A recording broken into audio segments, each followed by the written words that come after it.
আসসালামু আলাইকুম। প্রিয় দর্শক, আপনারা জানেন যুক্তরাষ্ট্রের প্রেসিডেন্ট ক্ষমতায় আসার পর এবার পুরো দুনিয়াতে একটা হইচই ফিরে দিয়েছিলেন যে নতুন একটা পাল্টা শুল্ক আরোপের মাধ্যমে। পাল্টা শুল্কটা এরকম যে বিভিন্ন দেশ যারা যুক্তরাষ্ট্রে কোনো পণ্য রফতানি করে তার উপর উনি একটা বাড়তি ট্যারিফ যুক্ত করেছেন, এক একটা দেশের উপর এক এক রকম। এবং সেটার কারণটাও উনি উল্লেখ করেছেন যে দেশের সঙ্গে ওনার যে সম্পর্ক তার উপর নির্ভর করবে কোন দেশের উপর ওনারা কতটুকু ট্যারিফ বসাবেন, বাড়তি ট্যারিফ। আগে যেটা ছিল তার সঙ্গে অতিরিক্ত ট্যারিফ। তো এটা নিয়ে আমাদেরও নানা উদ্বেগ ছিল, কারণ আজকে থেকে কয়েক মাস আগে আমরা যখন একটা চিঠি লিখলাম এবং অনেক দেশে চিঠি লিখছিল, তখন আমাদের উপর ট্যারিফ ছিল 35%। এবং সেই বাড়তি ট্যারিফ, এটা কিন্তু ট্যারিফ কেবল না, বাড়তি ট্যারিফ। কারণ আগে আমাদের ছিল 15%, তার সঙ্গে আরও 35%, এটা তো আমাদের সব মিলে হয় 50%-এর মতো। এটা নিয়ে আমাদের ব্যবসায়ীদের উদ্বেগের শেষ ছিল না। কিন্তু 3 মাসের প্রথম দিকে আমরা খুব একটা গা করিনি, শেষ দিকে যে আমাদের বাণিজ্য উপদেষ্টা এবং আরও অনেকে যারা ছিলেন তারা গিয়ে একটা আলোচনা করতে পেরেছেন এবং শেষ পর্যন্ত আমরা 20% ট্যারিফ দিতে হবে যুক্তরাষ্ট্রে, এই শর্তে রাজি হয়েছি। এবং আরও কিছু শর্ত সেখানে আছে যে শর্তগুলো আমরা জানি না, আমরা সাধারণ মানুষ জানি না। যুক্তরাষ্ট্র এই শর্তগুলো এমনভাবে দিয়েছে যেগুলো সাধারণ মানুষের কাছে প্রকাশ করা যাবে না।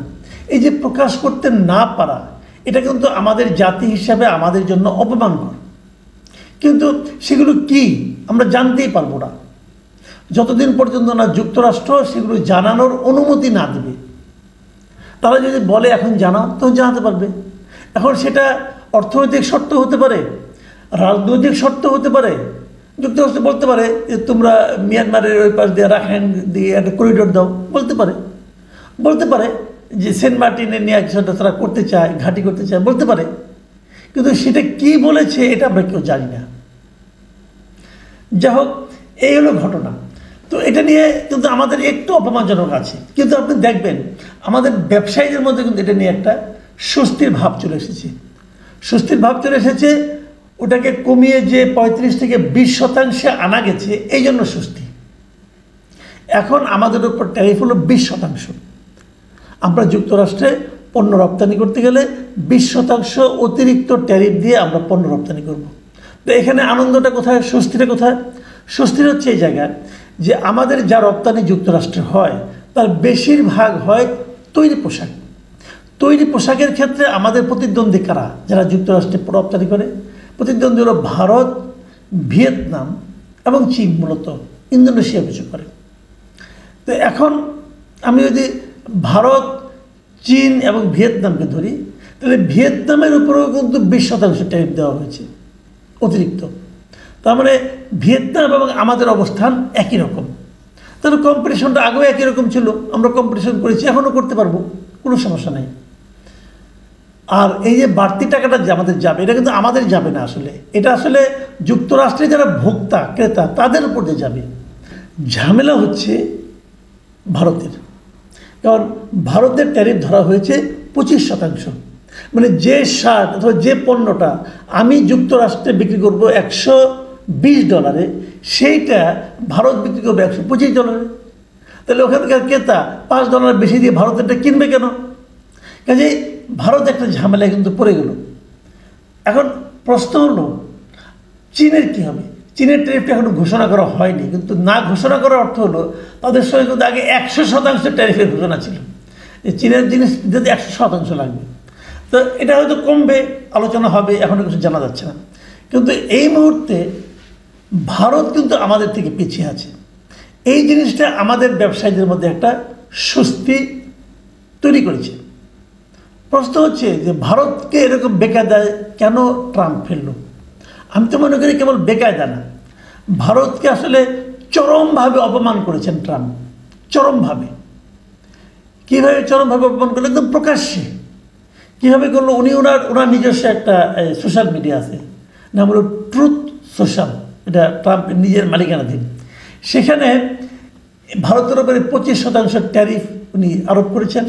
আরোপ করার পর ট্রুথ সোশ্যালে গত বুধবার উনি একটা পোস্টও দিয়েছেন, সেখানে অনেক কিছু লিখেছেন। আমি যদি এটাকে সহজভাবে বাংলায় আপনাদেরকে বলি, আপনি দেখেন, আমি ইংরেজিটা দিয়ে দিলাম এখানে, আপনারা দেখেন।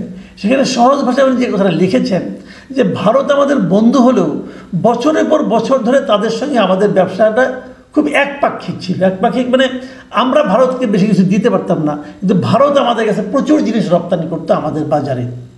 এবং তারপর হলো যে ভারতের শুল্ক সিস্টেম হলো অনেক বেশি, এটা বিশ্বের মধ্যে সবচেয়ে বেশি যে করে শুল্ক নেয় তার মধ্যে ভারত একটা, মানে ভারতে বাইরের জিনিস ঢোকা খুব কঠিন। তো তার বক্তব্য হলো যে এটা একটা মানে বিরক্তিকর ব্যাপার, এটা বিরক্তিকর, এবং এছাড়া কিছু অন্য কিছু প্রতিবন্ধকতা আছে যেগুলি উনি বিরক্তিকর হিসাবে বলেছেন। তারপরে যে গুরুত্বপূর্ণ কথাটা বলেছেন সেটা হলো গিয়ে ভারত রাশিয়ার কাছ থেকে সবসময় সামরিক সরঞ্জাম কেনে, অস্ত্রশস্ত্র কেনে, এই একটা কারণে সে ভারতের উপর ক্ষিপ্ত। আরেকটা কারণ উনি বলেছেন ওনার এই পোস্টে, সেটা হলো গিয়া যে রাশিয়ার কাছ থেকে যারা তেল কিনে সবচেয়ে বেশি তার মধ্যে চীন এবং ভারত।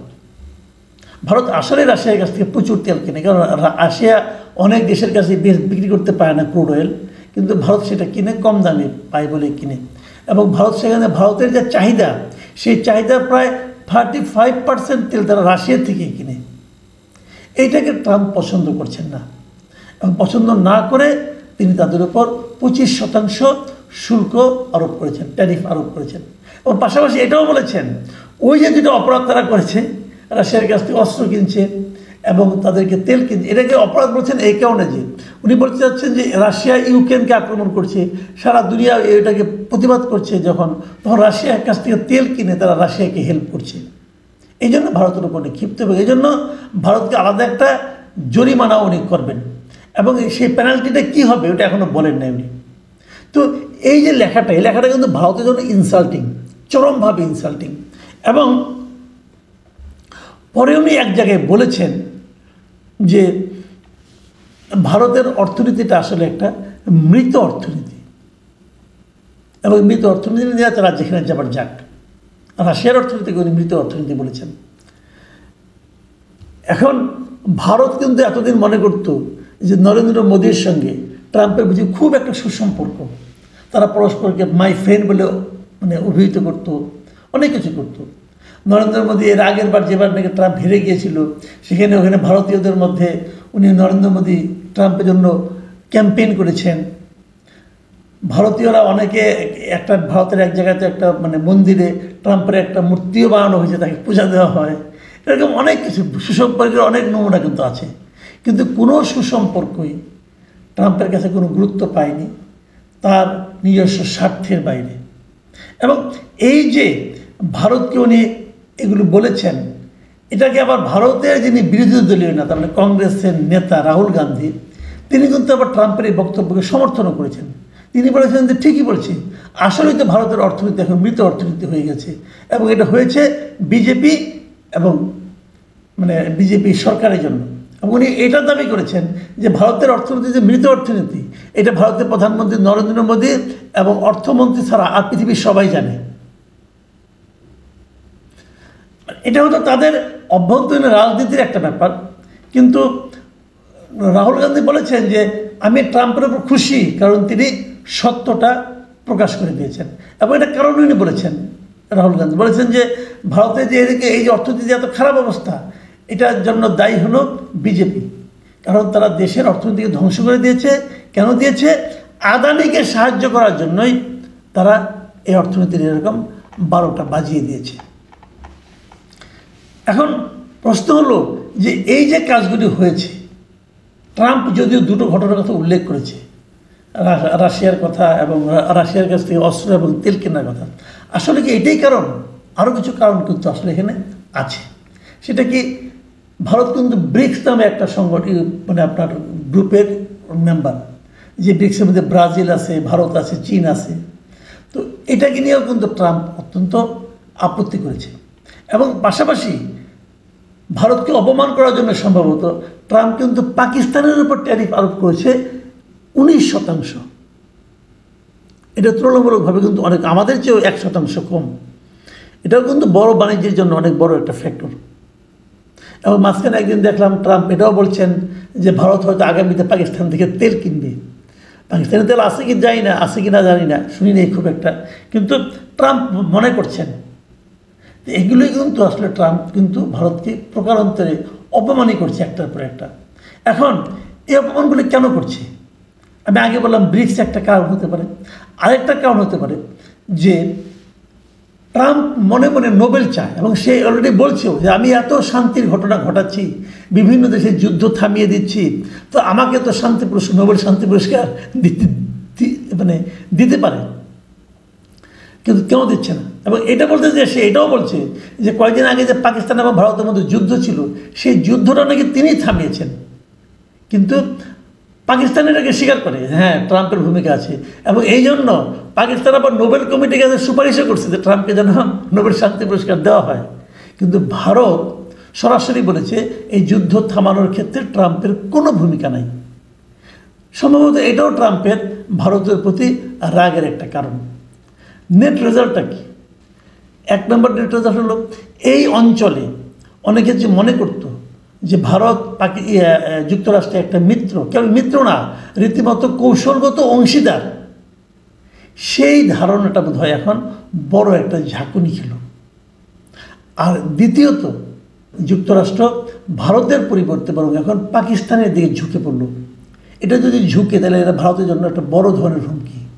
আর আমাদের যে জিনিসটা হলো যে পোশাক রপ্তানির ক্ষেত্রে আমাদের প্রধান প্রতিদ্বন্দ্বী ভারত, তারা আমাদের চেয়ে 5% বেশি ট্যারিফ দিয়ে আমাদের সঙ্গে হয়তো প্রতিযোগিতা পারবে না।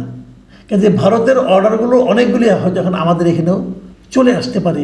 এটা আমাদের পোশাক শিল্পের একটা ইতিবাচক ফল নিয়ে আসতে পারে। প্রিয় দর্শক, একটু আন্তর্জাতিক প্রসঙ্গ, একটু অর্থনৈতিক প্রসঙ্গ, এগুলো নিয়ে কথা বললাম এবার। আশা করি আপনাদের ভালো লাগবে। এখন এ পর্যন্তই। আল্লাহ হাফিজ।